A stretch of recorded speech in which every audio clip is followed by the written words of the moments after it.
Selamat malam semua Facebooker dimanapun Anda berada, yang tentunya saya sangat berharap Anda semuanya dalam keadaan sehat, ya kan? Sebagaimana seperti saya yang ada saat ini sedang keadaan sehat dan selalu semangat.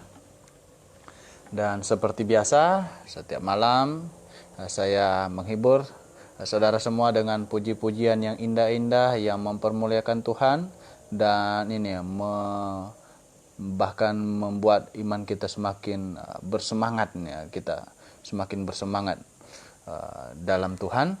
Dan juga selain itu saya akan membagikan kebenaran firman Tuhan yang sangat-sangat baik, sangat bermanfaat bagi pertumbuhan iman kita tentunya. Saya berharap Anda semuanya boleh mengikuti ini dengan baik, dan kiranya Anda boleh mendapatkan hal-hal yang indah, yang mulia untuk pertumbuhan iman saudara. Oke, sebelumnya saya akan bernyanyi lagu yang berjudul Bersukacitalah, Rejoice in the Lord, ya.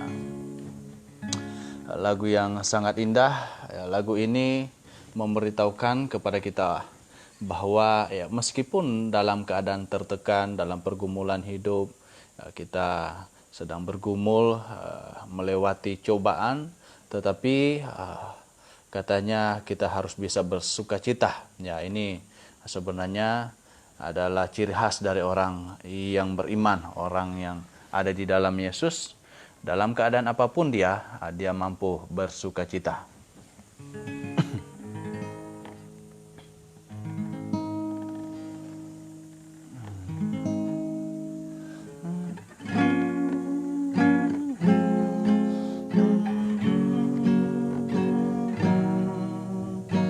Bukan jadi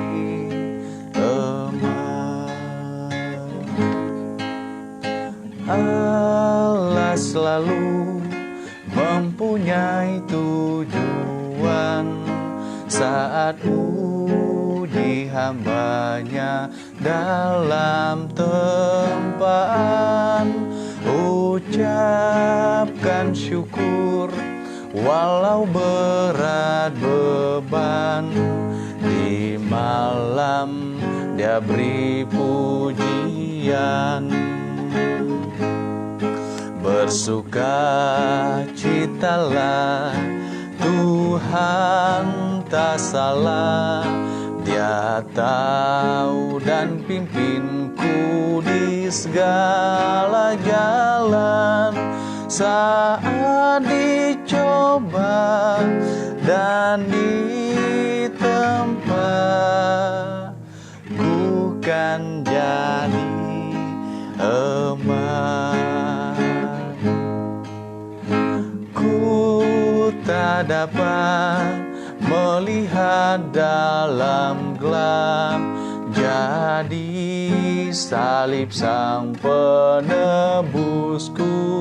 Tetap kehendak Tuhan ku turuti penuh, dan damai memenuhiku. Bersukacitalah, Tuhan tak salah, Dia tahu dan pimpinku di segala jalan. Saat dicoba dan ditempa, ku kan jadi emas. Sadari tujuan pencobaan, Allah kuatkan kita dengan ujian. Ku percayakan diri pada Bapa, agar ku murni dan berbuah. Bersukacitalah, Tuhan tak salah, Dia tahu dan pimpinku di segala jalan. Saat dicoba dan ditempa, ku kan jadi emas. Ya, sungguh pujian yang sangat indah, begitu menguatkan iman kita. Katanya, ya, kita perlu bersukacita. Ya, Tuhan tak salah. Ya, Dia tahu dan pimpinku di segala jalan. Di saat kita dicoba dan ditempa, ya, justru kita akan keluar seperti emas. Ya, ini sedikit mengutip pernyataan Ayub. Ya. Pernyataan Ayub. Dan saudara yang dikasihi Tuhan, ini lagu yang sangat indah, sangat cocok dengan keadaan kita sekarang. Seluruh dunia dilanda dengan COVID-19, ya kan?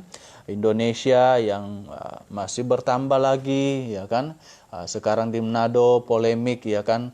Ada orang-orang yang tidak mau, ya kasihan juga, tidak mau menerima, ya ini jenazah dari korban, ya kan, korban COVID-19. Mereka tidak mau disemayamkan di daerah mereka dan segala macam, ya. Dan saudara yang dikasihi Tuhan, sehingga banyak orang yang sekarang tertekan, ya, wah ini terancam, ya mungkin saudara, wah bisa begini keadaannya, ini bagaimana, dan tidak sedikit bahkan kita dapatkan banyak orang yang sampai berpikir, wah kok Tuhan begitu jahat, ya sudah mulai menyalahkan Tuhan, kok Tuhan bisa lakukan seperti ini, ya kan, ya. Saudara yang dikasihi Tuhan, padahal kalau kita sebagai orang percaya, jelas jangan sampai kita menyalahkan Tuhan, meskipun keadaan kita dalam keadaan tertekan, ya dalam pergumulan hidup, ya kan, dalam masalah, ya jelas kita akan melihat Tuhan pasti punya rencana yang indah, ya. Tuhan punya rencana yang indah. Dengan Dia mengizinkan segala sesuatu itu bisa terjadi dalam kehidupan kita, ya termasuk Tuhan pasti punya rencana yang indah, ya kan, di balik semua apa yang melanda dunia, apa yang melanda, ya, bangsa kita, negeri kita yang kita sayangi ini. Oke, saudara yang dikasihi Tuhan, lagu yang sungguh menguatkan kita di tengah-tengah situasi yang menakutkan, ya kita katakan menakutkan sekarang, yaitu COVID-19. Ya. Oke, saudara yang dikasihi Tuhan, seperti biasa saya tidak hanya nyanyi, ya kalau saya hanya nyanyi, ya nanti banyak yang kabur karena baru dengar suara saya saja sudah sumbang, ya kan. Meskipun sebenarnya lagunya sangat bagus, ya tetapi suara saya sering kebanyakan fales, jadi nanti yang dengar tidak menikmati gitu. Oleh sebab itu, saya justru lebih ingin saudara tetap standby di tempat dan kita sama-sama belajar firman Tuhan. Ya, kita sama-sama belajar firman Tuhan. Dan malam ini kita akan berbicara tentang satu perikop di dalam Alkitab. Satu perikop di dalam Alkitab yang sangat-sangat penting, ya, sangat-sangat penting untuk kita pahami, untuk kita pelajari, supaya kita betul-betul mengerti apa yang menjadi dasar dari apa yang kita imani gitu. Oke, saudara yang dikasihi Tuhan, ya memang perikop ini sudah kita berulang-ulang singgung, ya dalam hampir setiap pertemuan, ya kita di udara tiap malam ini. Perikop ini saya sebut gitu, hampir setiap malam saya sebut perikop ini. Tetapi ya memang hanya disinggung sebentar saja atau disinggung sedikit lalu kita tinggalkan. Tetapi malam ini kita akan lihat mungkin lebih mendetailnya, ya. Dan ini masih ada sangkut pautnya tentang Alkitab sebagai firman Tuhan. Alkitab sebagai firman Allah dan satu-satunya firman Tuhan, gitu. Satu-satunya firman Tuhan.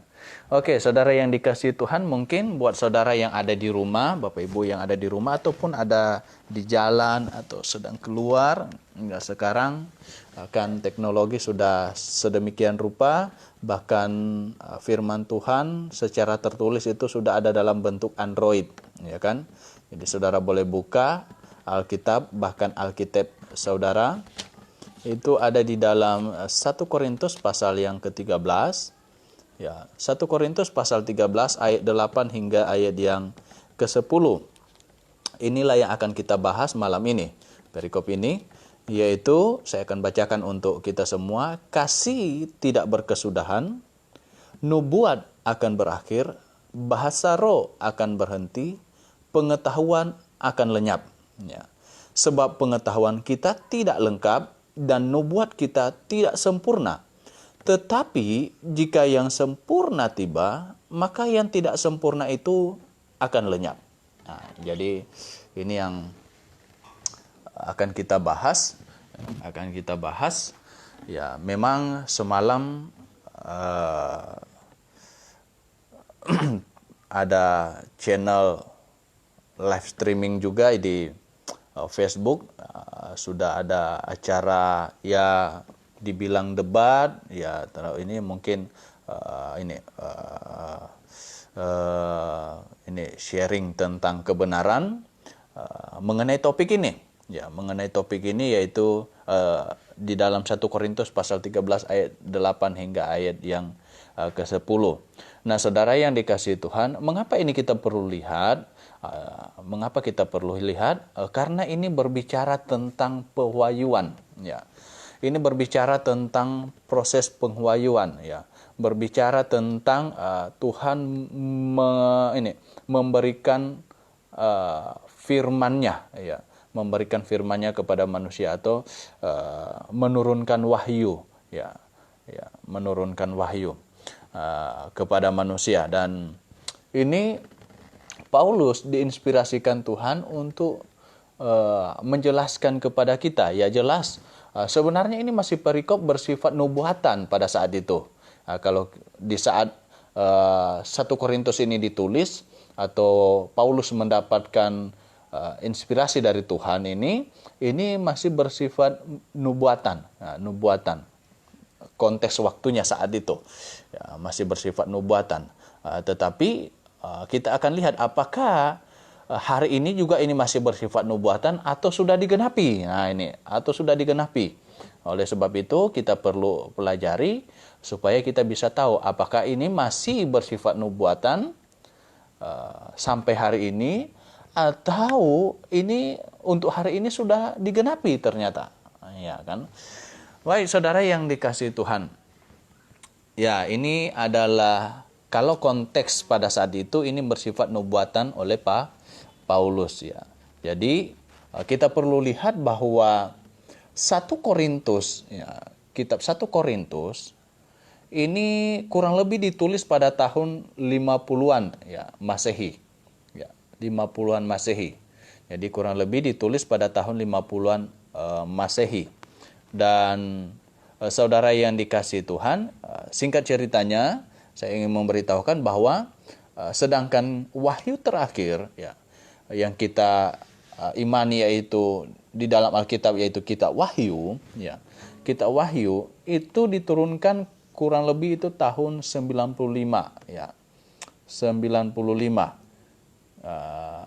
Masehi ya, 95 Masehi. Jadi jelas kitab Korintus ini jauh-jauh lebih dulu ya, jauh lebih dulu, kurang lebih ada 45 tahun baru wahyu terakhir diturunkan yaitu kitab Wahyu ya, kitab Wahyu.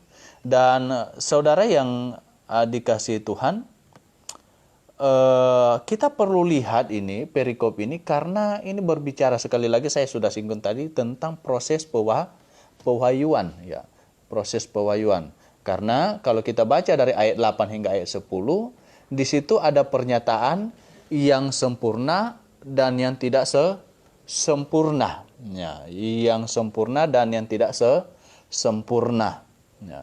Jadi ada wahyu yang bersifat tidak sempurna dan ada wahyu yang bersifat sudah sempurna. Dan dari ayat 8 hingga ayat ke-9 itu dipaparkan yang tidak sempurna itu apa saja, ya, apa saja. Dan yang sempurna itu diberitahukan di ayat yang ke-10. Ya. Di ayat yang ke-10 gitu. Di ayat yang ke-10. Dan tidak diberitahukan itu yang sempurna apa gitu. Tetapi yang tidak sempurna itu malah disebut dengan jelas gitu. Disebut dengan jelas. Nah, yang tidak sempurna itu katanya dari ayat 8, kasih tidak berkesudahan. Nah, ini dari ayat 8, nubuat akan berakhir, bahasa roh akan berhenti, pengetahuan akan lenyap. Nah, ayat 9-nya, sebab pengetahuan kita tidak lengkap dan nubuat kita tidak sempurna. Nah, ini tidak sempurna. Tetapi jika yang sempurna tiba, ya, maka yang tidak sempurna itu akan lenyap. Jadi yang disebut di atas itu digolongkan proses pewahyuan yang tidak sempurna. Ya, ini wahyu-wahyu yang tidak sempurna.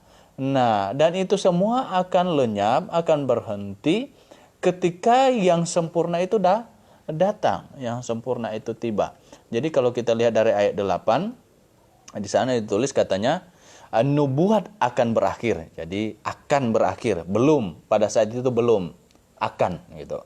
Konteks waktunya ketika 1 Korintus ini ditulis, ya, nubuat ini berarti masih ada, ya. Nubuat masih ada, tetapi akan berakhir, ya. Baru yang kedua itu bahasa roh, ya, meskipun kita sudah bahas yang lalu dalam pertemuan yang lalu dalam Alkitab, di balik kata bahasa roh ini adalah glossolalia, sehingga penerjemahan literalnya itu adalah bahasa lidah. Ya, jadi bahasa lidah akan berhenti, ya, bahasa lidah berhenti. Dan katanya pengetahuan akan lenyap, ya, pengetahuan akan lenyap karena pengetahuan kita tidak sempurna katanya, ya. Jadi saudara yang dikasihi Tuhan, untuk memperjelas mengenai pengetahuan ini karunia, ya, karunia pengetahuan, ya, bukan berarti setelah yang sempurna itu datang semua orang jadi blow on begitu, nggak tahu apa-apa gitu, ya kan, nggak ada otak, bukan. Tetapi ini adalah karunia pengetahuan. Jadi maksudnya ini karunia di mana seseorang tiba-tiba langsung tahu sesuatu gitu, ya, tiba-tiba langsung tahu suatu hal, ya, misalnya saya tidak pernah belajar tentang satu bahasa, ya, misalnya, atau satu sejarah misalnya, kan, tiba-tiba saya dikasih karunia sama Tuhan untuk tahu akan hal itu, ya, tanpa saya pernah baca, pernah belajar, pernah alami, tiba-tiba Tuhan kasih dan saya bisa tahu itu. Nah, ini karunia pengetahuan. Nah, itu makanya itu juga dijelaskan di dalam 1 Korintus pasal 12 ayat sebelumnya, pasal sebelumnya di ayat yang ke-8, yaitu ayat ke-8. Di sana dikatakan, sebab kepada yang seorang roh memberikan karunia untuk berkata-kata dengan hikmat, dan kepada yang lain roh yang sama memberikan karunia berkata-kata dengan pengetahuan. Jadi ini adalah karunia pengetahuan. Orang tidak pernah belajar, ini tiba-tiba langsung bisa tahu, ya, sesuatu gitu. Nah, jadi ini maksudnya. Jadi ini akan lenyap, kata Tuhan. Akan lenyap ketika yang sempurna itu tiba. Jadi kalau ingin tahu sesuatu, ingin ada punya pengetahuan, ya, kita perlu belajar sekarang. Ya kan? Kita perlu belajar. Kita ingin mengerti tentang kebenaran firman Tuhan, kita perlu belajar. Jangan tunggu mimpi, jangan tunggu ini. Tetapi kita perlu belajar supaya kita tahu banyak hal tentang kebenaran. Dan ya, nubuat akan berakhir, bahasa lidah berhenti, pengetahuan akan lenyap. Ini ketika katanya yang sempurna akan tiba, ya, jika yang sempurna tiba. Nah, saudara yang dikasih Tuhan, pertanyaannya ya jelas pertanyaan adalah apakah yang sempurna itu? Ya, jadi ini yang perlu kita jawab. Ya. Jadi yang sempurna itu apa gitu? Yang sempurna itu apa? Sehingga kalau yang sempurna ini sudah ada, yang karunia bernubuat, ya kan, berbahasa lidah, karunia pengetahuan, ini akan berhenti, akan lenyap. Nah, yang sempurna ini apa sehingga semua yang lain ini akan lenyap ketika dia datang. Nah, maka kita perlu tahu, dan ketika tahu jawabannya, kita bisa tahu identitas yang sempurna itu apa atau siapa gitu kan. Maka kita bisa mengerti apakah firman ini sudah digenapi atau belum gitu. Nah, apakah nubuat Paulus ini sudah digenapi atau belum, ya kan? Nah, kalau sudah, konsekuensinya apa? Nah, kalau belum, konsekuensinya apa gitu. Nah, oke, saudara yang dikasih Tuhan, sekarang kita jadi ini jadi detektif ini ya. Kita cari ya, kita mau cari ini identitas yang sempurna. Nah, identitas dari yang sempurna.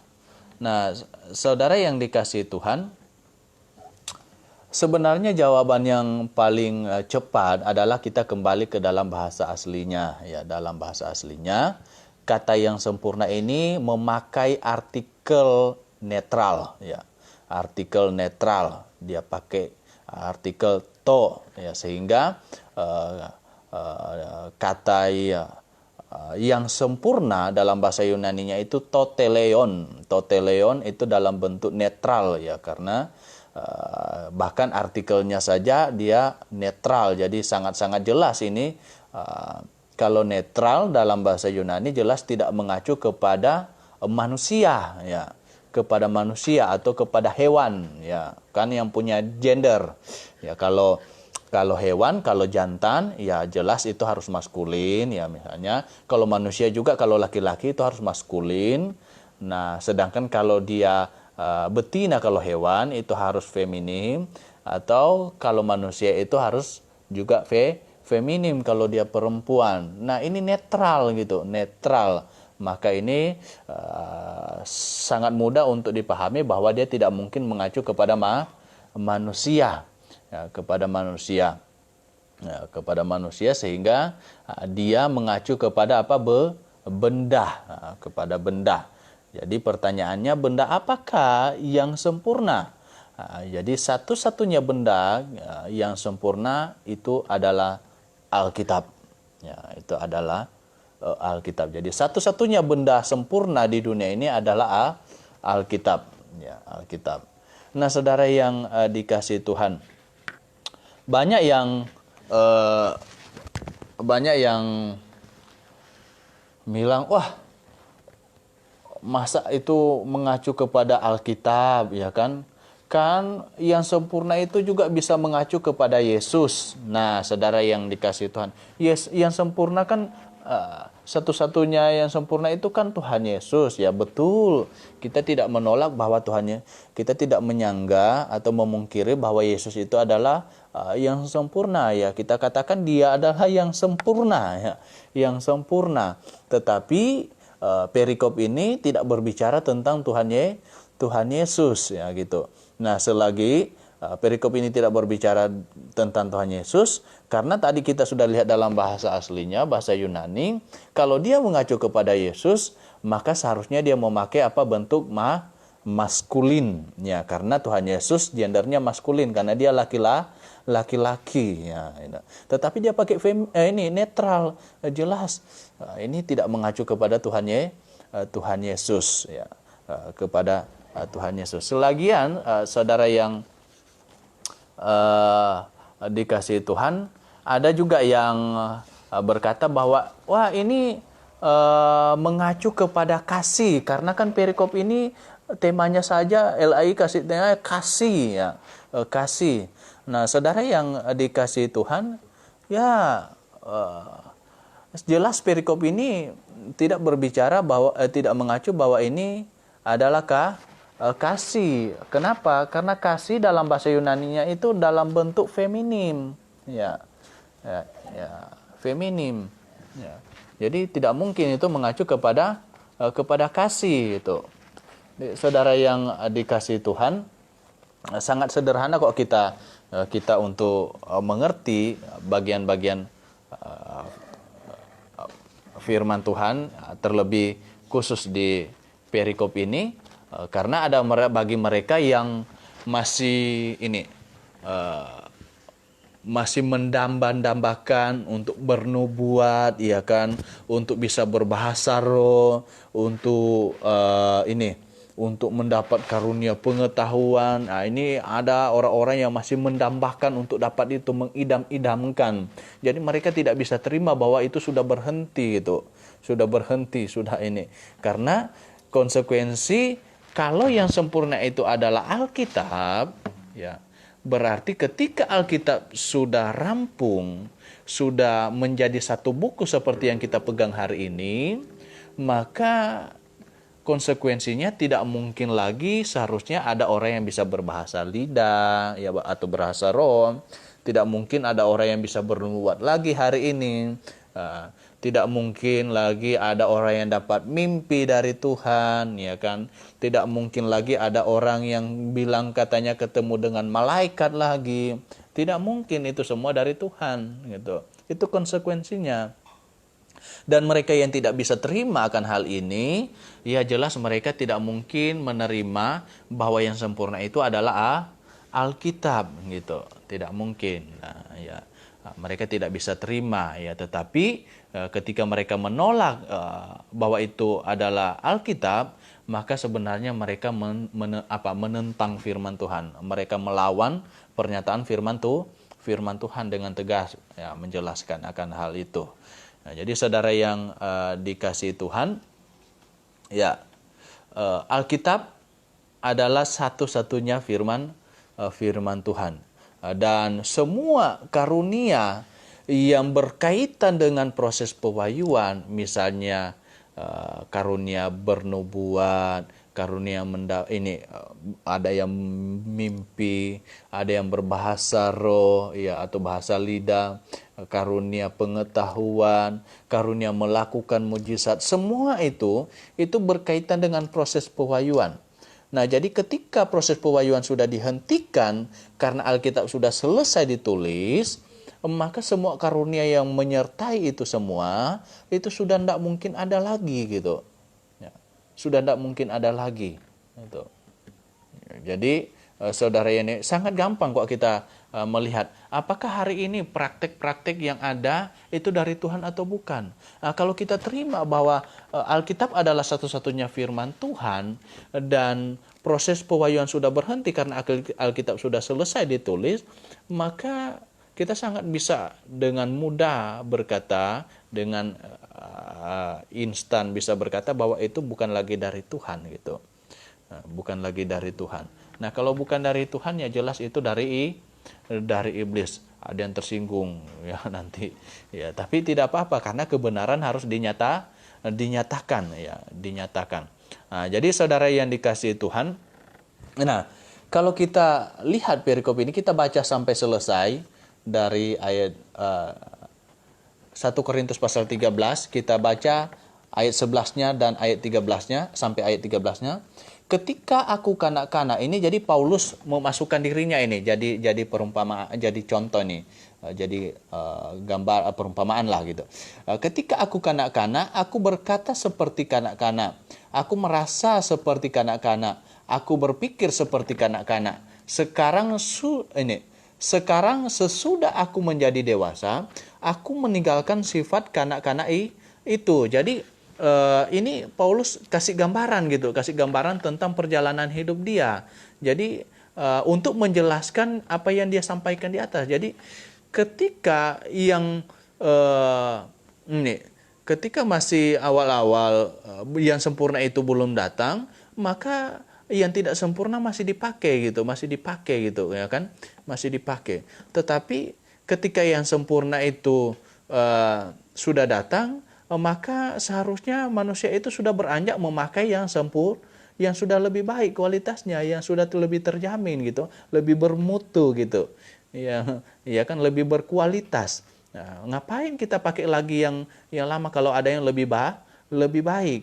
Nah, sekarang Paulus ingin memberitahukan bahwa ketika saya sudah dewasa, tidak mungkin lagi saya mau jadi kayak kanak-kanak. Nanti orang bilang kamu kekanak-kanakan gitu, ya kan? Sudah jenggotan, ubanan, tapi ini mainnya pakai ini kamu kekanak-kanakan, nanti jadi bahan olok-olokan orang gitu. Nah, seperti itu ya. Baru sekarang sesudah aku menjadi dewasa, aku meninggalkan sifat kanak-kanak itu, kata Paulusnya itu. Jadi, karena sekarang kita melihat dengan cermin suatu gambar yang samar-samar, tetapi nanti kita akan melihat muka dengan muka. Sekarang aku hanya mengenal dengan tidak sempurna, tetapi nanti aku akan mengenal dengan sempurna seperti aku sendiri dikenal. Demikian tinggal ketiga hal ini, yaitu iman, pengharapan, dan kasih. Dan yang paling besar diantaranya ialah kasih. Nah, jadi dari perikop-perikop terakhir, ayat terakhir ini memberitahukan bahwa itu jelas bukan mengacu kepada Tuhan Yesus gitu. Jelas itu tidak mengacu kepada Tuhan Yesus. Kenapa? Karena kalau itu mengacu kepada Tuhan Yesus, maka seharusnya ketika kita sudah bertemu dengan Tuhan Yesus, maka kita tidak memerlukan lagi ada iman gitu. Tidak perlu lagi ada iman. Dan tidak perlu lagi kita berharap. Mengapa? Karena apa yang kita harapkan sudah ada di depan kita. Apa yang kita imani sekarang sudah ada di depan kita. Makanya di ayat yang 13 Paulus bilang, yang terakhir, yang lebih utama dia segalanya adalah kasih. Nah, kalau kita sudah bertemu dengan Tuhan Yesus, sudah di surga nantinya, sudah ada bersama-sama dengan Dia, maka kita yang tertinggal tinggal kasih gitu. Tetapi ini kita belum di surga masalahnya, dan kita belum bertemu dengan Tuhan Yesus. Makanya kita masih perlu beriman dan perlu punya pengharapan gitu. Nah, sekarang apa yang sempurna itu kalau itu sudah ada, tetapi kita masih perlu beriman dan masih perlu berharap gitu, dan saling mengasihi, punya kasih juga gitu. Ya jelas itu tidak mungkin mengacu kepada Tuhan Yesus, karena kalau Tuhan Yesus ini mengacu kepada Tuhan Yesus dan Tuhan Yesus itu sudah datang, gitu kan, maka kita tidak perlu lagi beriman, tidak perlu lagi berharap, karena pengharapan kita adalah akan bersama-sama dengan Dia, dan iman kita adalah kepada Tuhan Yesus gitu. Jadi ini dari ayat ke-12 hingga ayat ke-13 itu memberitahukan bahwa tidak mungkin itu mengacu kepada Tuhan Yesus. Dan selain Paulus memasukkan dirinya sebagai gambaran di sini, untuk menjelaskan ayat 8, ayat 9 di atas dan ayat 10-nya tentang kedewasaannya, perjalanan hidup dia juga ada satu ilustrasi di sini, ada satu gambaran yang dikasih, yaitu mengenai cermin mengenai cermin. Jadi saudara yang dikasih Tuhan, mengenai cermin di sini ya jelas kita perlu tahu dengan baik bahwa cermin saat itu cermin yang dipakai saat itu jelas berbeda dengan cermin kita gitu saat ini. Saya di sini ada kaca spion motor nih. Ini kan bisa dipakai cermin, ini kaca bayang yang kalau dia kacanya bersih itu kan, segala sesuatu yang di depan saya ini, di wajah saya ini bisa dilihat gitu kan. Ada kotor, ada komedo, ada jerawat lah, ada apa gitu kan. Kita bisa lihat dengan jelas. Tetapi cermin saat itu ini masih rabun gitu, karena biasanya itu kalau Tom bilang, kita katakan hari ini itu kuningan yang diamplas sampai mengkilap, atau ini logam-logam yang biasanya ini bisa dikasih licin sampai ini ada bayang bisa dilihatnya. Jadi itu pun mereka sudah sangat senang, dan itu gambarnya pasti masih samar-samar gitu. masih tidak sejelas yang kaca bayang yang kita punya hari ini itu. Nah, ini yang dipakai Paulus gitu katanya. Karena sekarang kita melihat dalam cermin suatu gambar yang samar-samar, gitu, samar-samar. Tetapi nanti kita akan melihat muka dengan muka. Sekarang aku hanya mengenal dengan tidak sempurna, tetapi nanti aku akan mengenal dengan sempurna seperti aku sendiri dikenal. Jadi ketika yang sempurna ini datang, pengenalan kita ini juga masih belum jelas, belum semua gitu. Masih samar-samar ya. Jadi ini jelas bukan mengacu kepada Tuhan Yesus gitu. Ya, karena kalau sudah mengacu kepada Tuhan Yesus, wah jelas kita tidak mungkin lagi sama-sama, kita sudah tahu gitu, kita langsung ternyata ya hidungnya seperti ini misalnya, matanya seperti ini ya kan, dia seperti ini, bukan lagi sama saya, ini sudah di depan mata kita langsung gitu, sudah sangat jelas gitu. Jadi saudara yang dikasihi Tuhan, selain ya ini gendernya ya ini tidak mendukung, bahkan perikop di dalam satu perikop itu saja sudah memberitahukan bahwa itu tidak mungkin kasih, ya kan, tidak mungkin kasih, tidak mungkin itu Tuhan Yesus, ya, tidak mungkin Tuhan Yesus yang sempurna, identitas yang sempurna itu. Jadi yang paling tepat dan paling alkitabiah dan didukung oleh bahkan seluruh bagian firman Tuhan, yang sempurna itu adalah Alkitab. Ini adalah Alkitab. Jadi ketika Alkitab selesai ditulis, wahyu terakhir Yohanes mendapatkan penglihatan dari Tuhan di Pulau Patmos, itu kurang lebih tahun 95 ya. Dan setelah kita wahyu selesai ditulis, maka tidak ada lagi proses pewahyuan dari Tuhan. Nah, ketika proses pewahyuan tidak ada lagi dari Tuhan, maka semua karunia yang menyertai proses pewahyuan tidak lagi Tuhan karuniakan. Tidak lagi Tuhan berikan kepada orang-orang tertentu. Nah, gitu. Gitu. Jadi ini yang harus kita perlu pahami, sehingga kita boleh menilai, ya, kita boleh menilai dengan jelas, dengan tegas apa yang terjadi di tengah-tengah kekristenan hari ini itu. Apakah itu dari Tuhan atau dari yang lain? Kalau saya ditanya orang, saya bisa dengan tegas berkata itu dari sumber yang lain. Kalau mereka tanya lagi, lebih sakit lagi. Sumber yang mana? Dari iblis. Gitu. Ya, dari iblis. Ya, jadi tidak ada lagi nubuat dari Tuhan. Ada bernubuat hari ini, itu dari iblis. Kalau bukan dari iblis, pasti karena dia bohong. Gitu. Ada lagi mimpi dari Tuhan? Bukan lagi. Tidak ada lagi dari Tuhan.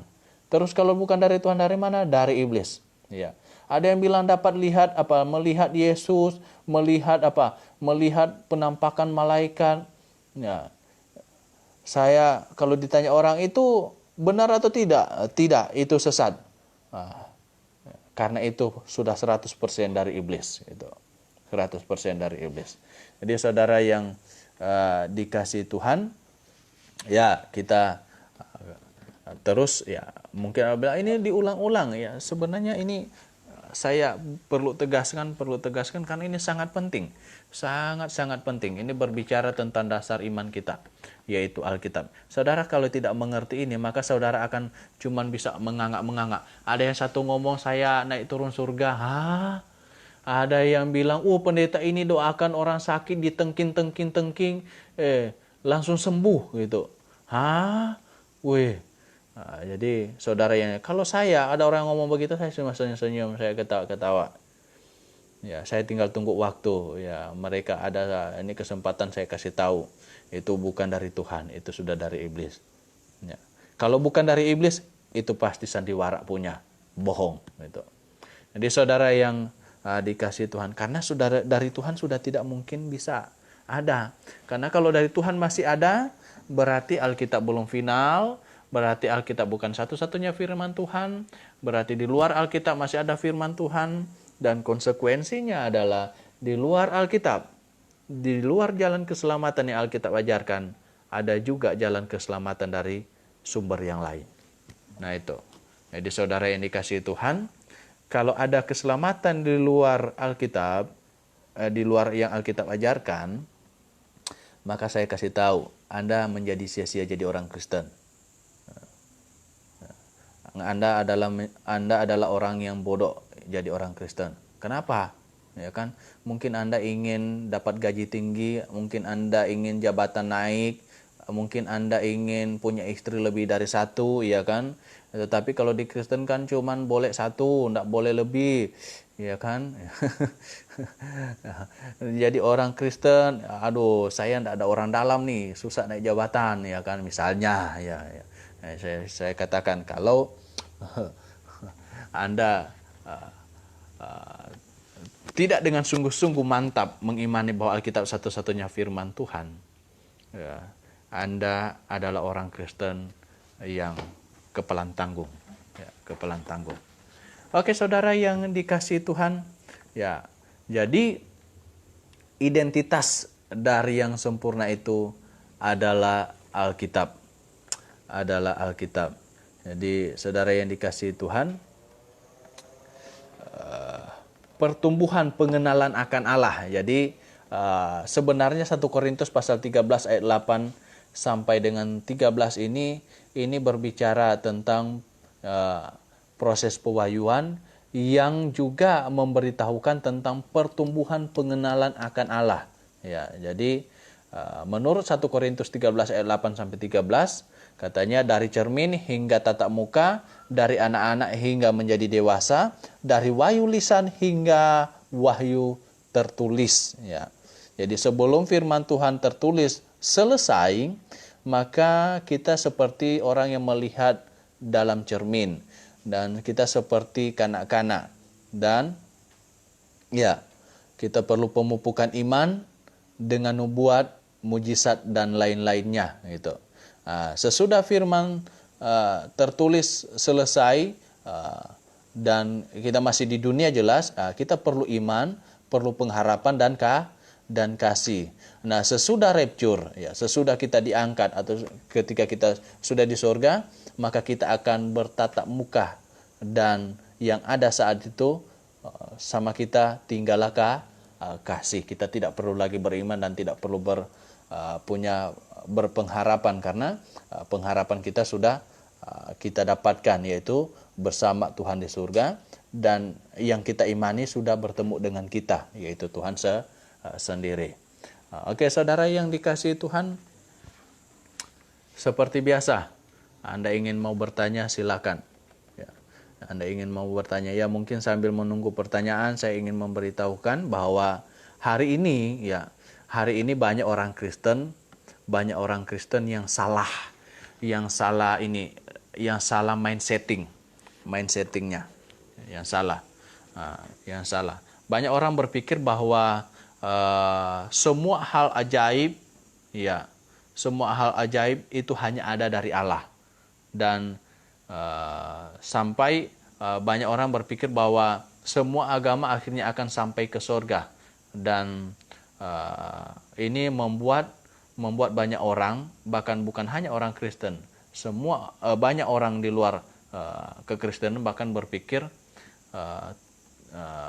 bahwa mereka tidak memperhitungkan peranan dari iblis, ya, Lucifer. Bahwa Lucifer punya peranan sangat penting untuk membawa jiwa untuk menyesatkan manusia artinya. Dan mindsetting yang salah juga itu memandang kesuksesan materi sebagai berkat dan kematian jasmani sebagai kutuk. Ya, ini ya. Jadi ini adalah mindsetting atau pola pikir yang salah, ya. Nah, ini ada pikiran yang salah. Jadi memandang kesuksesan materi sebagai berkat, ya. Jadi saya kan kaya, saya jadi pengikut ini, saya masuk di sini, saya ikut di sini, saya sukses nih secara materi nih. Dapat Alphard, rumah saya jadi 2 lantai tiba-tiba, ya kan. Usaha saya sukses, wah pasti ini yang benar nih, karena saya diberkati di sini. Ini yang sudah yang paling benar. Oh, saudara yang dikasihi Tuhan, ini salah. Ini bahaya ini. Ini orang tidak mengerti kebenaran. Dan sehingga banyak orang melihat bahwa kalau sakit-sakitan ini kutukan nih, ini kutukan. Jangan salah saudara yang dikasihi Tuhan. Ya, jangan salah. Atau bahkan ada yang melihat kematian jasmani sebagai kutukan, ya. Dan ya, menganggap, ya ini mindsetting yang ketiga, mindsetting yang salah. Yang ketiga itu menganggap semua yang memakai nama Yesus itu sudah pasti benar, itu. Nah, ini jelas ini bagi orang Kristen nih, bagi orang Kristen. Jadi saudara yang dikasihi Tuhan, jangan saudara punya mindsetting atau saudara berpikir bahwa semua yang pakai nama Yesus, yang sebut-sebut Yesus, yang sebut-sebut Tuhan, ya kan, itu pasti benar, itu pasti dari Tuhan Yesus. Ya, ini salah saudara yang dikasihi Tuhan. Saudara perlu baca di dalam Matius pasal yang ke-24 gitu, ya kan, bahwa menjelang Tuhan Yesus datang akan banyak Mesias palsu, ya Mesias palsu loh, nabi palsu, guru palsu, ya kan. Mereka akan bernubuat, melakukan mujizat demi nama Tuhan, memakai nama Tuhan, ya, memakai nama Tuhan loh, nama Tuhan, nama Yesus gitu, ya Yesus.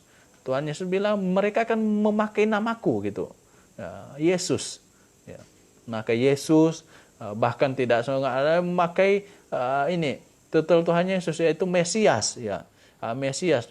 Banyak orang hari ini tidak menyadari, ya, tidak sadar bahwa dia sudah menggenapi nubuatan Tuhan dari sisi negatifnya, yaitu banyak hari ini bermunculan Mesias palsu yang diurapi, ya, hambanya yang diurapi, ya. Mereka tidak tahu arti kata yang diurapi itu adalah Mesias gitu. Dan ada mindsetting yang keempat, yaitu yang ada berpikir bahwa yang ramai, banyak, besar, kaya adalah yang benar. Wah, ini saudara perlu camkan bahwa tidak semua yang ramai, ya kan, atau yang banyak, atau gedungnya besar, atau orang-orangnya kaya itu adalah yang benar. Oh, saudara salah gitu. Ya, saudara salah kalau punya mindsetting yang begini. Saudara salah. Ingat, yang benar di dalam ini perjalanan sejarah kehidupan manusia, yang benar itu selalu dalam posisi minoritas, selalu posisi minoritas, ya. Mulai dari manusia pertama sampai sekarang, yang benar itu selalu minoritas, ya. Dari Adam dan Hawa, dari perjalanan kehidupan Musa, bangsa Israel, ya kan, bahkan kalau kita kembali lagi lebih lama itu kehidupan zamannya Nuh, ya. Di zaman Nuh bahkan yang terdapat hanya Nuh seorang diri katanya benar yang hidup di sejamannya gitu, minoritas gitu. Sampai kekristenan lahir gitu, yang benar itu selalu ini minoritas itu, ya, minoritas. Abad-abad pertengahan, ya, yang benar itu selalu minoritas, bahkan ditumpah, dijajah, dikejar-kejar, dianiaya gitu, ya. Sampai hari ini, ya, yang benar itu selalu minoritas. Saya tidak yakin sekarang Manado, ya, dikenal sebagai ini kantong Kristen, ya, kantong Kristen. Tapi jangan salah, saya justru pesimis bahwa kekristenan di Manado ini beres gitu, ya, beres. Karena saya lihat banyak gereja cuma jadi tempat untuk fashion show gitu, ya kan, jadi tempat entertainment, ya. Gimana orang bisa bertumbuh imannya dengan benar? Ya, gereja cuma jadi tempat untuk entertainment, gitu kan. Sebenarnya gereja itu jemaat seperti yang di Timotius katakan adalah tiang penopang dan dasar kebenaran. Kalau mau jadi artis mah bukan di gereja. Mau jadi artis itu harus pergi Indonesian Idol, ya kan, X Factor, ya kan, Indonesia mencari ini Got Talent ya misalnya ya kan. Banyak gitu sarana-sarana untuk jadi artis. Anda perlu jadi seorang ini YouTubers ya kan. Ya, gereja bukanlah tempat untuk jadi artis gitu. Jangan. Gereja adalah tempat di mana orang bisa temukan kebenaran itu. Nah, jadi saudara yang dikasihi Tuhan. Jadi mindsetting yang salah yang keempat, yang ramai, banyak, besar, kaya adalah yang benar, ini perlu dirubah gitu, perlu dirubah. Dan mindsetting yang kelima, yang salah ini mindsetting yang salah, yang kelima itu menjadikan pengalaman, perasaan, hal-hal yang subjektif sebagai standar kebenaran. Nah ini, wah Bapak kan belum pernah rasa loh, Bapak belum pernah alami, saya sudah alami, itu benar. Jadi dia tidak sadar bahwa ini subjektif. Ya, selain dia tidak ada lain yang tahu gitu kan. Saya semalam tidur dapat mimpi begini-begini. Emang siapa? Istrinya aja belum tentu, ini tidak tahu apa yang dia mimpi kan begitu. Misalnya, atau suaminya kan tidak tahu apa yang dia mimpi gitu. Jadi ini subjektif gitu, subjektif. Ya. Jadi ini tidak bisa dipakai sebagai apa? Pengalaman gitu. Wah saya jalan, saya ketemu dengan ular sangat berbisa. Tapi saya waktu lewat dia matuk saya dan saya, terhindar gitu, tidak kena gitu. Wah, karena saya berjalan di dalam Tuhan itu. Nah, ini subjektif gitu, subjektif. Ada orang lain yang tidak seberuntung dengan dia gitu. Ada yang memang masuk di pedalaman dengan misi pelayanan penginjilan, tetapi ada yang dipatok ular dan mati gitu. Apakah Tuhan tidak sayang dia gitu? Jadi ini kan konyol. Jadi ini hal-hal yang bersifat subjektif seperti itu bukanlah hal yang bisa dijadikan sebagai dasar kebenaran gitu. Ya, perasaan saya di sini damai, enak, gitu, tenang. Ini yang benar nih. Belum tentu itu perasaanmu, karena perasaan orang lain tidak seperti itu gitu. Ya, bisa jadi ada 3 orang di tempat yang sama, di suasana yang sama, tetapi perasaannya berbeda gitu. Ya, jadi perasaan tidak bisa. Lagian firman Tuhan sudah bilang apa? Hati manusia itu pada dasarnya apa? Licik gitu. Jadi perasaanmu itu tidak bisa menjadi standar kebenaran gitu. Lagian suasana hatimu itu bisa berubah, ya, bisa berubah dengan hitungan detik loh. Ya, hitungan detik. Saya lihat, saya punya anak baby nih, ini anak saya baru anak baik, usia 1 tahunan ini. Ya, terkadang dia nangis, nangis meraung-raung. Nangis meraung-raung. Di saat saya genggong, dia tiba-tiba langsung diam gitu. Dan langsung mau ketawa. Ini kan ini apa? Hatinya ini perasaan dia langsung berubah sekejap gitu ya. Nah, jadi mana bisa ini bisa jadi standar kebenaran, bisa berubah-ubah begini gitu ya. Jadi dan pengalaman pribadi itu tidak bisa ya, pengalaman pribadi itu hal-hal yang subjektif. Hari ini banyak orang khotbah, hamba Tuhan khotbah. Wah, dia khotbah hampir tidak baca Alkitab gitu. Pengalaman terus ya. Pengalaman terus ya habis. Sampai berjam-jam dia khotbah cuma ceritakan pengalamannya. Ya. Dia tidak pikir bahwa tidak semua bisa alami seperti yang dialami. Oke, mungkin ada yang benar gitu. Tetapi belum tentu itu akan terjadi kepada orang lain gitu. Jadi itu tidak bisa jadi standar kebenaran. Ya, jadi nanti yang tidak alamin kok Tuhan cuma sayang dia sama saya nggak sayang gitu. Ya kan? Jadi saudara yang dikasih Tuhan ini 5 mindsetting yang salah gitu. Saudara perlu ubah kalau punya mindsetting seperti ini itu. Ubahnya apa? Ya karena mindsetting saudara harus didasarkan pada Alkitab gitu. Oke, ada yang mau tanya?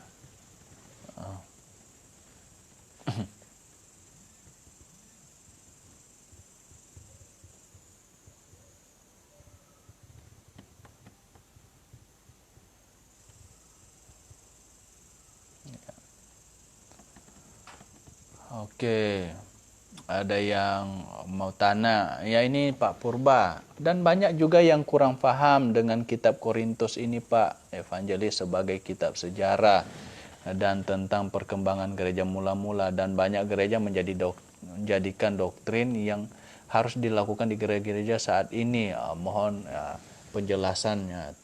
Ya, terima kasih. Oke, baik, terima kasih Pak Purba sudah memberikan tanggapan dan ini. Oke, ya jelas ini Korintus, kitab Korintus ini kan menceritakan tentang perjalanan ya pelayanan kitab Korintus ya kisah para rasul, tentang pelayanan Paulus dan ini tentang ini kisah-kisah yang terjadi pada jemaat mula-mula gitu, jemaat mula-mula. Ingat, jemaat awal-awal itu bukanlah jemaat yang sudah sepenuhnya benar gitu. Ya, ini jemaat awal-awal. Jadi ini kan cerita-cerita tentang gereja-gereja awal gitu. Gereja-gereja awal. Makanya gereja-gereja awal ini masih banyak salahnya karena mereka hidup pada masa transisi nih. Ini mereka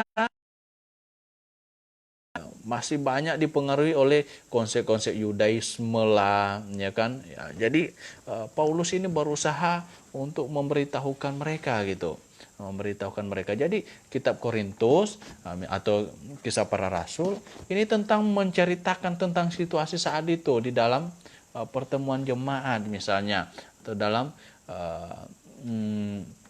ya dalam pertemuan jemaat misalnya tadi dalam 1 Korintus pasal 13 itu kan sebenarnya cerita atau Paulus tentang ini Paulus mencatat tentang situasi di dalam jemaat ya kan, di dalam jemaat. Makanya kalau kita baca di dalam 1 Korintus pasal 14-nya di sana diatur ya kan, diatur ini kalian kalau yang berbahasa roh dan bahasa roh atau bahasa lidah atau bernubuat segala macam itu ada aturannya. Nah, itu dalam jemaat. Jadi jemaat yang ada saat itu masih ada kacau-kacau nih, ada kacau-kacau. Jadi jangan pikir bahwa yang dicatat ini semua ini benar. Ini justru misalnya di dalam 1 Korintus pasal 14 tadi ya kan, Paulus singgung tuh ya.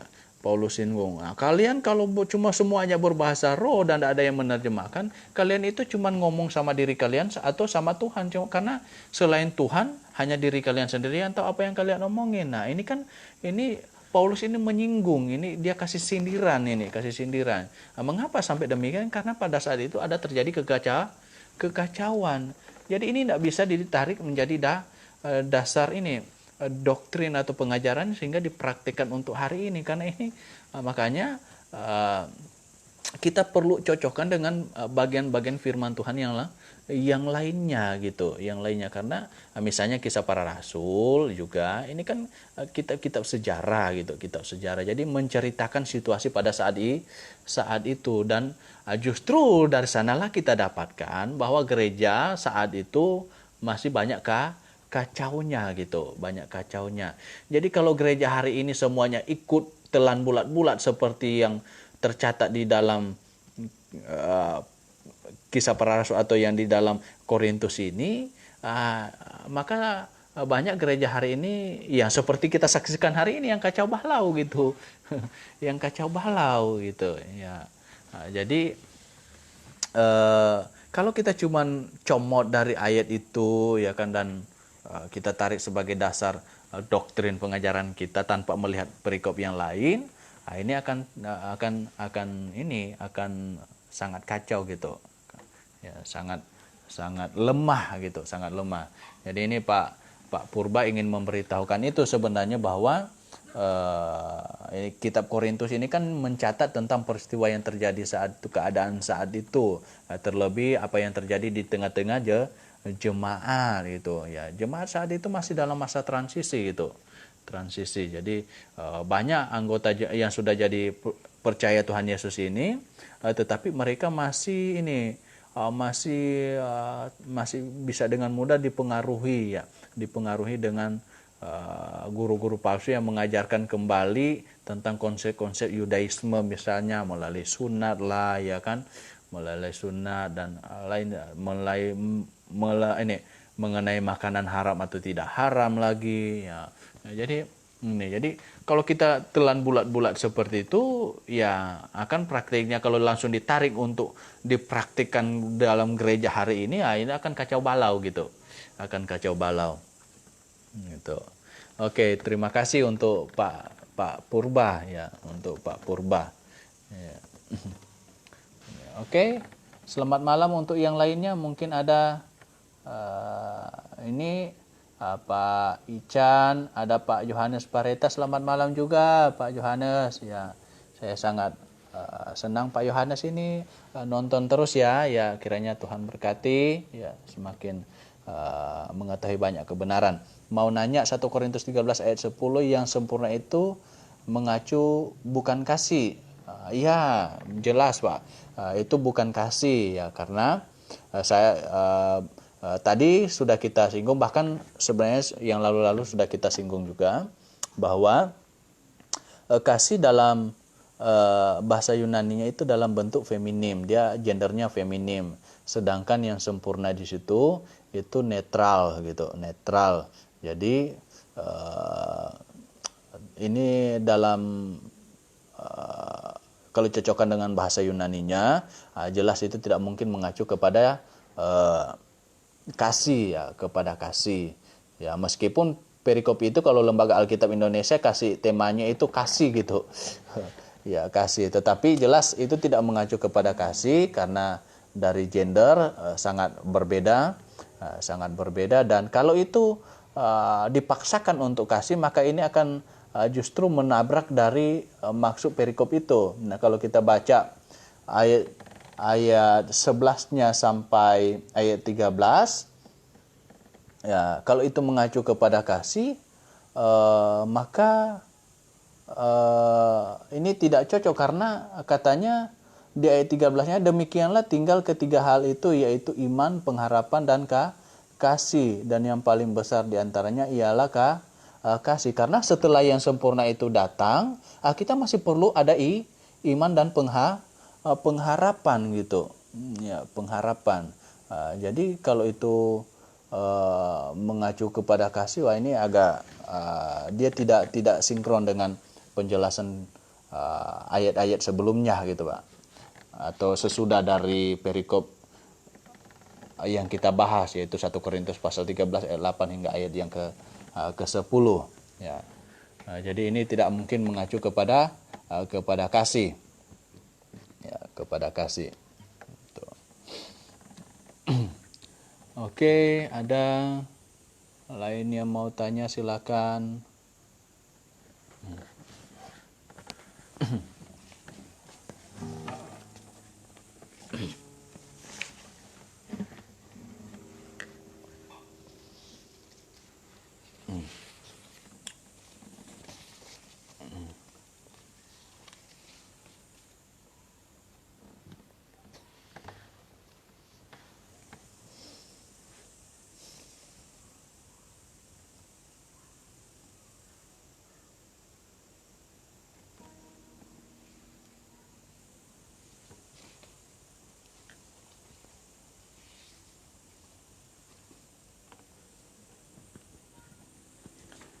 Oke, baik, selamat malam untuk semuanya. Saya sangat berharap semuanya dalam keadaan sehat, sekali lagi kuat dan dalam perlindungan Tuhan.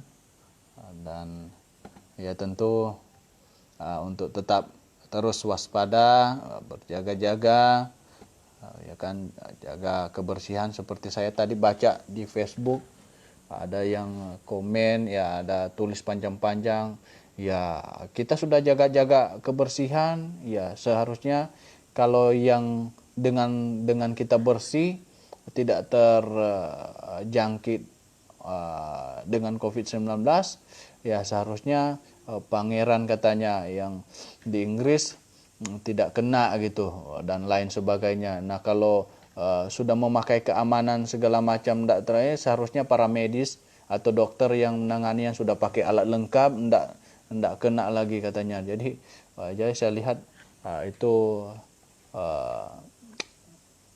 seolah-olah bahwa apa yang kita lakukan ya kan, menjaga kebersihan ya kan, pakai masker, pakai hand sanitizer, jangan keluar dari rumah, itu semuanya sia-sia gitu. Jadi saya tidak setuju dengan pernyataan itu. Ya memang kehidupan kita, apa yang terjadi dalam hidup kita itu tidak terlepas dari kuasa Tuhan gitu.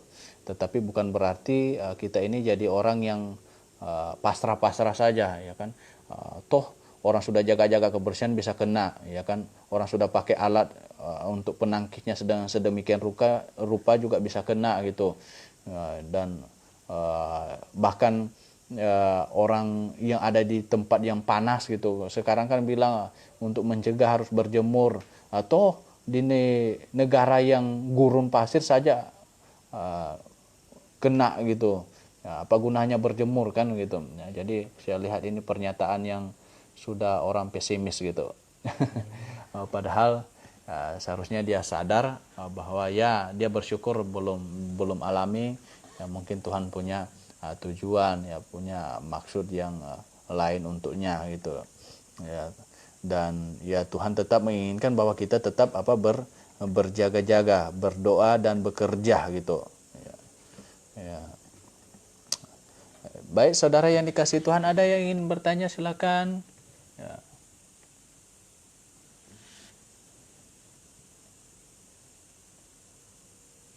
Oke baik, Pak mau nanya, saya awam tapi mau belajar bahasa Yunani sedikit, apakah ada aplikasinya di handphone? Ya sebenarnya Pak Yohanes Pareta, ya Alkitab kita, ya memang kalau sekarang kan media sudah sangat-sangat, teknologi itu sudah sangat-sangat membantu kita ya. Kita bisa download aplikasi, bahkan belajar itu bisa, cuman memang belajar bahasa Yunani Alkitab, bahasa Koine, Yunani Koine itu memang agak sulit karena ada perbedaan dengan Yunani modern sekarang gitu. Tetapi kalau Bapak mau ini, bolehlah download aplikasi, coba share tentang belajar bahasa Yunani, kayaknya ada Pak. Soalnya saya cuman lewat bukunya ya. Saya juga tidak terlalu begitu fasih karena memang Yunani ini bahasa yang sangat sulit untuk dipelajari gitu. Saya hanya menyampaikan apa yang saya sudah tahu, pahami, dan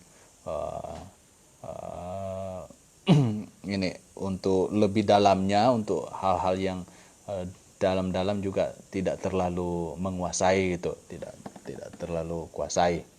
Oke, jadi kalau memang untuk mau belajar ya mungkin coba share di internet untuk vocabulary misalnya, ya kan, atau grammarnya ya bisa dihafal-hafal ya sedikit-sedikit gitu.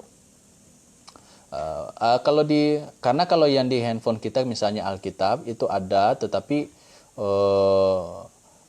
itu kan sudah memang sudah bentuk tulisan langsung, itu langsung bisa dibaca gitu.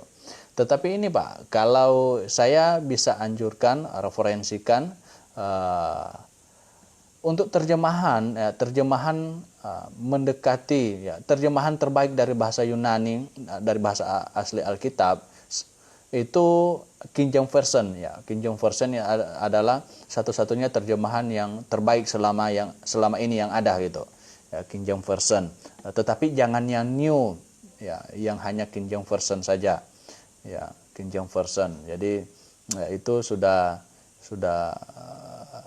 lumayan karena dari semua terjemahan yang ada untuk hari ini, King James Version peringkat paling atas, yang paling bagus gitu ya, paling bagus. Dan ya kalau mau belajar, misalnya memang mau belajar bahasa Yunani, tapi saya mohon maaf Pak Yohanes Pareta, saya mau tahu ini lokasinya sekarang di mana Pak ya, domisilinya ya gitu ya. Kalau di Manado ya kita bisa ketemu karena nanti ya sebenarnya di Manado ini kan kita punya rencana agenda yang sangat besar gitu. Karena ini hanya terhalang karena ada COVID-19. Sebenarnya kita sedang mau dirikan sekolah Alkitab di Manado. Sebenarnya kalau tidak terhalang dengan COVID-19 ini, sudah bisa akhir tahun ini bahkan sudah bisa beroperasi ya sekolahnya gitu. Dan kalau memang Pak Yohanes ada di wilayah Sulawesi Utara, ya bisa datang sama-sama ya belajar itu. Oke. Oke, Pak Purba, ada yang berkata, Pak Evangelis, bahwa bahasa roh itu tidak ada tata bahasa, SPOK. Ya, spoknya, ya artinya sama dengan bahasa mantra. Sedang bahasa lidah itu tata bahasanya lengkap, spoknya. Jadi membangun. Mohon penjelasannya, thanks. Ya, jelas Pak. Terima kasih ya. Sebenarnya ini sudah sangat baik pernyataan Pak Purba ya. Ada yang berkata bahwa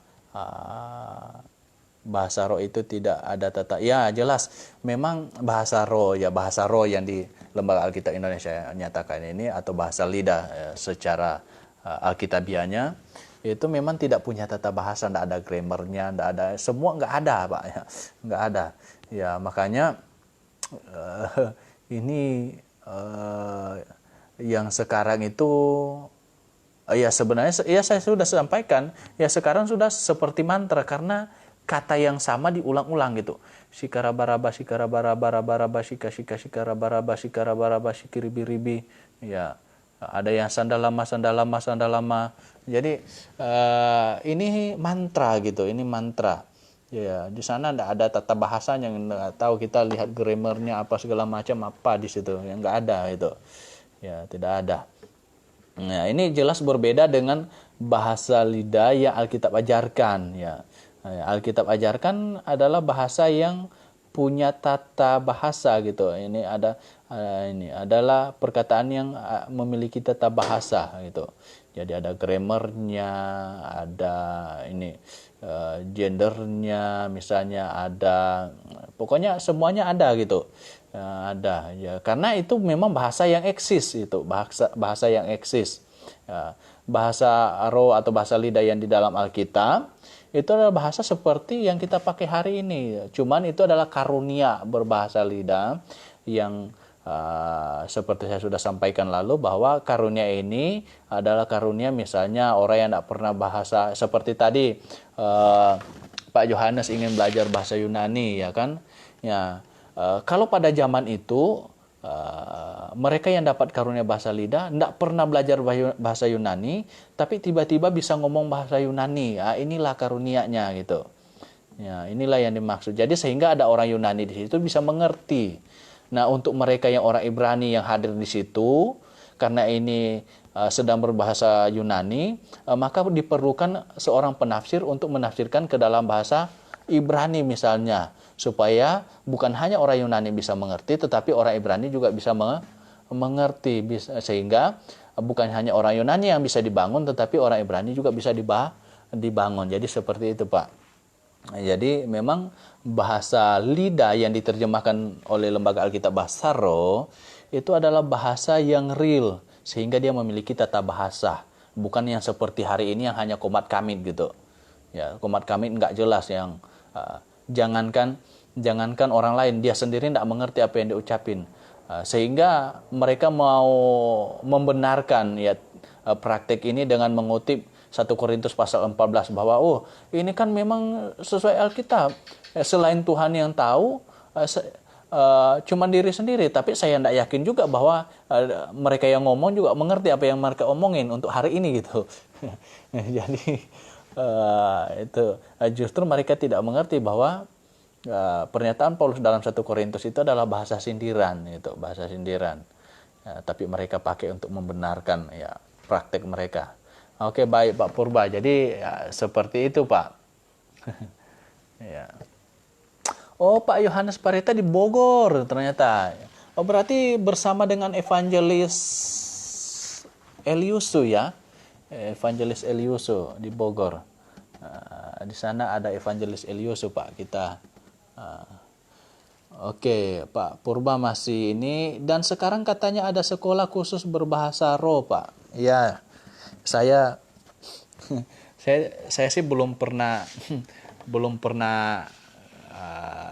dengar ya ada orang yang ngaku bahwa mereka ada di sekolah khusus gitu. Tetapi saya sudah pernah dengar, tapi ini pun sebenarnya subjektif karena hanya saya yang dikasih tahu bahwa dia pernah ikut pelatihan ya. Jadi cuman ini real, ini nyata ya. Orangnya masih ada sampai sekarang ya kita. Dia nelpon saya, teman lama saya gitu. Ada Hamlet katanya, saya sekarang udah bisa bahasa roh. Saya bilang, oh, gimana caranya? Ya karena saya ada latihan katanya, ada belajar. Waduh, ada belajar bahasa roh ya dalam hatiku. Wah ini kacau nih. Ya karena di Alkitab tidak pernah diberitahukan, tidak pernah dicatatkan bahwa mereka yang berbahasa roh dalam Alkitab. Ya ini saya masih pakai istilah yang salah ya. Istilah yang benar bahasa lidah. Ya, taruhlah supaya ini bisa juga mengerti dengan mudah. Di dalam kitab tidak pernah diberitahukan bahwa orang yang dapat karunia bahasa roh itu belajar gitu, tidak ada. Namanya karunia gitu. Ya, karunia ini karunia supranatural gitu. Supranatural. Jadi ini adalah bahasa yang tidak pernah dipelajari gitu. Karunia yang tidak pernah dipelajari, tidak pernah ada orang yang dapat karunia itu ikut kursus dulu, tidak ada. Gitu. Jadi bukan seperti hari ini dilenturkan lidahnya supaya enggak, itu kacau itu. Nah, ini ngaco gitu. Nah, itu. Jadi saudara yang dikasih Tuhan, jadi kalaupun ada Pak ini kacau sekali gitu. Kalau betul ada ini sangat kacau gitu, sangat kacau. Kasihan mereka yang di sana itu. Mereka yang ada di sekolah situ. Mereka pikir mereka sudah betul-betul melakukan untuk Tuhan. Mereka tidak tahu justru mereka melakukan pekerjaan iblis dan menyakiti hati Tuhan gitu. Kenapa saya katakan pekerjaan iblis? Karena mereka mengambil bagian dalam ini programnya iblis untuk menyesatkan banyak orang gitu, menyesatkan manusia. Oke, ada yang ingin bertanya silakan. Ya kita berbicara tentang Alkitab dan ini sudah ya bahasa lidah, bahasa roh ini memang bagian dari proses pewahyuan. Jadi orang pada saat itu ya sesuai dengan konteks ini, kalau mendapat karunia bahasa roh berarti dia mendapat wahyu dari Tuhan gitu. Dan wahyu dari Tuhan untuk saat itu eksis gitu karena Alkitab belum selesai ditulis. Bahkan kalau kita baca dalam 1 Korintus pasal yang ke-13 ayat 8 hingga ayat 10 makanya disebut dia katakan akan berhenti akan berhenti. Jadi saat itu memang masih ada karena belum digenapi. Jadi saat itu masih ada gitu. Bahkan di pasal 14 masih dianjurkan untuk mengejar karunia bernubuat karena Alkitab belum terselesaikan gitu. Wahyu Tuhan masih terus jalan ya itu. Pak Purba tertawa kami Pak Evangelis dengan perintah melenturkan lidah supaya bisa berbahasa roh. Ya. Jadi ya melenturkan lidah ya. Ya gimana? Ini perlu lancar ini lidah kan dia gimana dia bisa sebut cepat gitu kan. Sekarang berapa biri. Kalau orang ini bisa ini keseleok lidah. Oke, baik. Ada lagi ya ingin bertanya, ingin disampaikan gitu. Ya, buat kita yang mengerti kebenaran itu hal-hal yang konyol gitu. Tetapi buat mereka yang tidak mengerti kebenaran, kita justru sangat sedih, kita sangat kasihan ya. Karena ya, mereka masih terkurung dengan pengertian pemahaman yang salah gitu. Semangatnya mantap gitu, semangatnya mantap. Tetapi semangat yang didorong oleh pengertian yang salah ini juga tidak ada faedahnya, tidak ada gunanya. Ya, tidak ada gunanya gitu. Itulah Paulus bilang dalam Roma pasal 10 ya. Ya, mereka sungguh-sungguh giat tetapi tanpa pengetahuan yang benar. Jadi sangat disayangkan. Sudah buang tenaga, ya kan, buang ini dana, waktu semuanya tetapi ternyata semuanya justru sia-sia. Ya, bahkan lebih membawa mereka kepada kebinasaan itu. Ya, jadi ini sangat bahaya. Oke, adalah lagi silakan.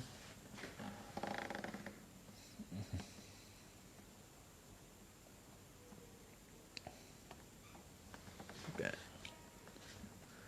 Ada yang ingin bertanya atau ada ingin hal-hal ingin disampaikan silakan. Ya.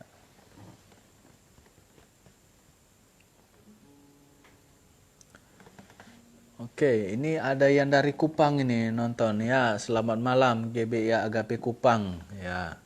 Saya sangat berharap bahwa di Kupang semuanya aman-aman dan jemaat bahkan hamba Tuhan yang di sana, Pak Dance dan tim ada dalam keadaan sehat dalam perlindungan Tuhan semuanya.